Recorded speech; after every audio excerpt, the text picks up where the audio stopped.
नमस्कार दोस्तों, आज हम सुनाने जा रहे हैं महाराणा अमर सिंह के बारे में। आप सुनते आ रहे होंगे, मैं महाराणा अमर सिंह की वीडियो बनाते आ रहा हूं क्योंकि ये महाराणा प्रताप के पुत्र थे।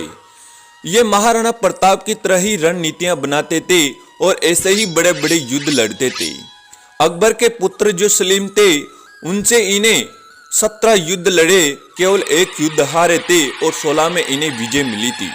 ये एक बहुत ही बाहुबली जैसे बहुत ही निडर शासक हुए हैं जिन्होंने मेवाड़ को सुरक्षित रखा और महाराणा प्रताप की मृत्यु के बाद चित्तौड़ को भी इन्हें जीतकर और इनके हवाले कर दिया था।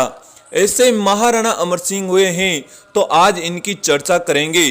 तो चर्चा करने से पहले हमारे YouTube चैनल को लाइक सब्सक्राइब जरूर करेंगे, क्योंकि आप ऐसे बॉलीवुड के सितारों को बहुत सब्सक्राइब करते हैं और लाइक करते हैं।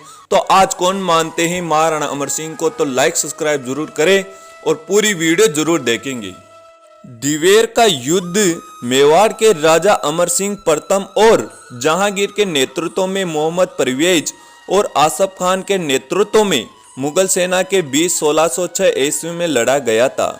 1606 में अपने राज्य अभिषेक के तुरंत बाद जहांगीर ने मेवाड़ पर हमला करने के लिए 20,000 घुड़सवार सेना की एक सेना भेजी।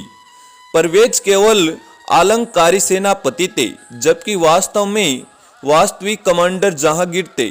उन्होंने आसफ खान को निर्देश किया था कि अमर सिंह अपने क्षेत्र की रक्षा के लिए एक कठिन लड़ाई का नेतृत्व किया और व्यक्तिगत रूप में मुगल सेनापति सुल्तान खान और उनके घोड़े को भाले से मार डाला था। और महाराणा प्रताप जीते जी मुगलों से लोहा लेते रहे, लेकिन झुकने को राजी नहीं हुए। उनकी मौत के बाद मेवाड़ का क्या हुआ? क्या चित्तौड़गढ़ के किले से क्यों घबरा के मुगल भाग गए थे? जंगलों में दिन बिताते हुए महाराणा का बदन लोहा हो चुका था और सांस जोकनी मुगल पीछे पड़कर तैयार थे।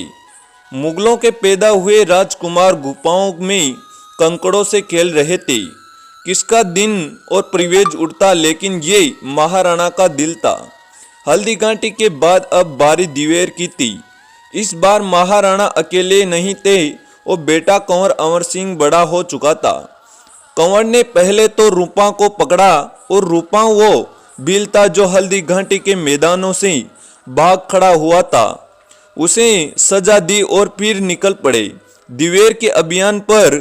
महाराणा साल 1582 में दशहरे का दिन मेवाड़ में कुमलगढ़ के किले से करीब 500 किलोमीटर दूर दिवेर में मुगल कमांडर सुल्तान खान ने कमान संभाली थी। राजपूत टुकड़ी के साथ अमर सिंह ने उनकी फौज पर दावा बोला और मुगल सेना के पांव उखड़ गए। अमर सिंह ने मुगलों पर यह जीत अपने पिता के नाम की थी। महाराणा अमर सिंह ने शक्तिशाली मुगल सम्राट के खिलाफ मेवाड़ का निरंतर संघर्ष जारी रखा। उनका जन्म 16 मार्च 1559 को तो हुआ ही था और वह एक महाराणा प्रताप के सबसे छोटे पुत्र थे।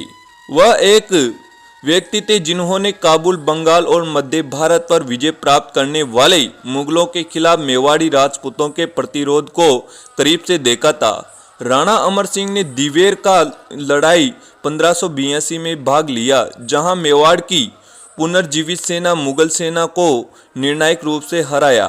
साल 1585 में मुगल राजा यानी अकबर लोहार चला गया और इस वजह से महाराणा प्रताप को वह जगह वापस लेने का कुछ समय मिल गया जो मेवाड़ की थी। मेवाड़ के कुछ शांति रही और महाराणा प्रताप को चावंड में एक नई राजधानी मिली। 19 जनवरी को चावंड में प्रताप की मृत्यु हो गई और उनसे सबसे छोटा बेटा यानी अमर सिंह मेवाड़ का राणा बन गया। अपने 23 वर्षों के शांति काल के दौरान राणा अमर सिंह ने कहीं मुगल आक्रमणकारियों को नाकाम कर दिया। यहाँ राणा अमर सिंह ने व्यापार स्थापित किया, मेवाड़ की अर्थव्यवस्था को स्थिर किया, नए सैन्य हथियारों को पेश किया और किलों का पुनर्निर्माण किया। अमर सिंह ने नए प्रशासनिक सुधारों में मेवाड़ को भविष्य के लिए मुगल हमलों से निपटने के लिए तैयार किया गया था। मुगल सम्राट अकबर शुरू से ही मेवाड़ को अपने अधीन करना चाहता था और राणा प्रताप की मृत्यु के बाद उनसे फिर से मेवाड़ की ओर अपनी सेना भेजी। वर्ष 1598 अंत में मुगल राजा अकबर ने मेवाड़ की ओर एक और अभियान भेजा। इस बार राजा मान सिंह और युवा राजकुमार सलीम ने मेवाड़ पर आक्रमण किया, लेकिन राणा अमर सिंह ने इस बार हमले में जोरदार प्रतिकार किया। कुछ इतिहासकारों का सुझाव है कि युवा प्रताप सलीम ने इस अभियान के प्रति कोई प्रतिबद्धता नहीं दिखाई थी। ऐसे फिर महाराणा अमर सिंह ने बहुत जोर से युद्ध लड़ा और सलीम को वापस भेज दिया, और सलीम वापस जाकर अकबर के पास चला गया और बहुत बड़ा युद्ध हुआ। ऐसे महाराणा अमर सिंह थे।